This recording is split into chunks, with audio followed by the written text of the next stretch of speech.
Hi అండి, welcome back to my channel. ఈరోజు నేను షేర్ చేస్తున్న వీడియో మాఘశుద్ధ షష్ఠి గురించి అండి. ఈ మాఘశుద్ధ షష్ఠి మాఘమాసంలో 6వ రోజు వస్తుంది. ఈ షష్ఠినే వరుణ షష్ఠి అని కూడా పిలుస్తారు. ఈ వరుణ షష్ఠి రోజు వరుణదేవునికి ఎర్రటి పుష్పాలతో పూజ చేయటం అయితే జరుగుతుంది. మనకి కార్తీక మాసం తర్వాత మాఘమాసం చాలా ప్రత్యేకమైన మాసం. మాఘ స్నానానికి కూడా కార్తీక స్నానానికి వచ్చేంత ఫలితం ఉంటుంది. ఈ మాఘమాసంలో ఉదయాన్నే సూర్యోదయానికన్నా ముందే చేసే స్నానం ఆరోగ్యానికి కూడా చాలా మంచిది. మాఘమాసాన్నే మాధవ మాసం అని కూడా అంటారు. ఈ మాఘమాసంలో నదీ స్నానానికి, సముద్ర స్నానానికి చాలా ప్రత్యేకత ఉంది. ఈ మాఘశుద్ధ షష్ఠికి షష్ఠీ దేవత అధిదేవత. షష్ఠీదేవి పూజ చేస్తే సంతానం లేని వాళ్ళకి సంతానం కలుగుతుంది, పెళ్ళి కాని వాళ్ళకి వివాహం జరుగుతుంది. ఈ షష్ఠీదేవి వ్రతాన్ని ఆచరించడం వల్ల సంతానంలో ఏమన్నా ఇబ్బందులున్నా, పిల్లలకి అనారోగ్యం ఉన్నా ఈరోజు పూజలు చేయటం వల్ల పిల్లలకి ఆరోగ్యం అయితే కలుగుతుంది. షష్ఠీ దేవత వాళ్ళ అనారోగ్యాన్ని కానీ, వాళ్ళకున్న ఇబ్బందుల్ని కానీ తీసివేసి పిల్లలకి పూర్ణాయుష్యుని అయితే ప్రసాదిస్తుంది. ఈ మాఘమాస షష్ఠి రోజున సుబ్రహ్మణ్యేశ్వర స్వామికి ఇంట్లో ఆవు నెయ్యితో దీపారాధన చేసి స్వామివారికి ప్రసాదం చేయటం, ఇలా పూజ చేయటం వల్ల చాలా మంచిది. ఈ మాఘమాస షష్ఠి ఈ సంవత్సరం మంగళవారం రోజున వచ్చింది. అంటే సోమవారం మధ్యాహ్నం నుండి ప్రారంభమై మంగళవారం ఉదయం 7:30 వరకు అయితే ఈ షష్ఠి ఉంది.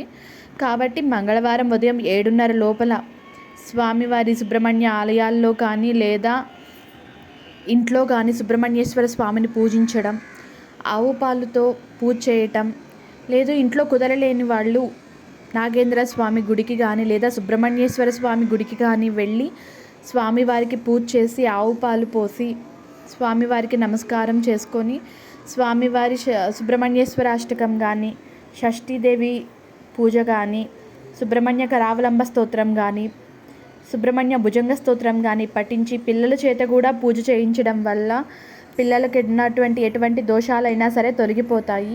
ఈ మంగళవారం రోజున కుదిరిన వాళ్ళు షష్ఠీదేవి వ్రతాన్ని ఆచరిస్తే పిల్లల్లో ఉన్నటువంటి దోషాలు పోతాయి. లేదా వివాహం కాని వాళ్ళు ఈ షష్ఠీదేవి వ్రతాన్ని ఆచరించడం వల్ల వివాహ సమస్యలు కూడా తొలగిపోతాయి. ఈ షష్ఠీదేవి సుబ్రహ్మణ్యేశ్వర స్వామి ప్రేయసి అని అంటారు. అంటే షష్ఠీదేవి దేవసేన అని కూడా అంటారు. ఈవిడ పిల్లల్ని రక్షిస్తూ ఉంటుంది. ఈ దేవిని పూజిస్తే కోరిన సంతానం లభిస్తున్నది నమ్మకం. అలాగే సంతానాన్ని అనుగ్రహించడమే కాకుండా ఆ సంతానం జన్మించే సమయంలో ఎలాంటి ఇబ్బందులు తలెత్తకుండా ఆ తల్లి కాచుకొని ఉంటుంది అని పురాణాల్లో ఉంది.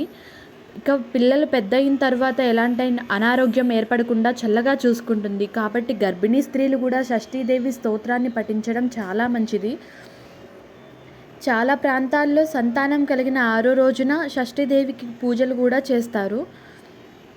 షష్ఠీదేవి ప్రకృతిలో 6వ కళ, అందుకే ఆవిడని షష్ఠీదేవి అని పిలుస్తారు. షష్ఠీదేవికి 6 ముఖాలు ఉంటాయి. షష్ఠీదేవిని దేవసేన రూపంగా కూడా కొలుస్తారు. షష్ఠీదేవి పూజ చేయటం వల్ల సంతానం లోపాలున్న, సంతానం లేని వాళ్ళు, వివాహం కాని వాళ్ళు ఆవిడని పూజించడం చాలా మంచిది.